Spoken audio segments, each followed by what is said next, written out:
ابنك مش عنيد ومش عصبي. ابنك متلخبط بسبب حاجة في إيدك دلوقتي، الموبايل. خليني أقولك الحقيقة من غير تجميل. الموبايل مش شر، بس استخدامه الغلط هو اللي عمل الكارثة. النهاردة بنشوف طفل عصبي، طفل مش بيركز، طفل مش بيسمع الكلام، طفل زهقان طول الوقت، ونقول جيل صعب. لأ، ده جيل متشبع موبايل. الموبايل بيعمل إيه؟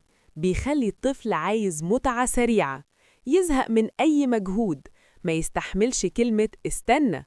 مخه يتعود على الدوبامين السريع. يعني إيه؟ يعني المذاكرة تقيلة، اللعب الحقيقي ممل، والقعدة مع الأسرة ملهاش طعم. أخطر حاجة إيه؟ إن الطفل ما يتعلمش الصبر ولا التركيز ولا التحكم في الغضب. طيب نعمل إيه؟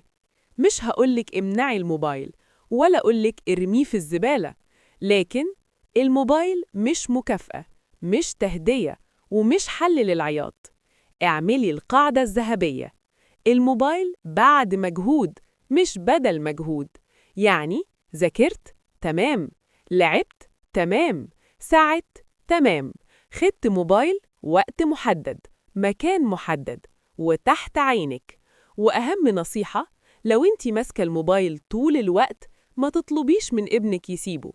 في الآخر، الموبايل أداة، إما تبني إما تهد، والاختيار في إيدك.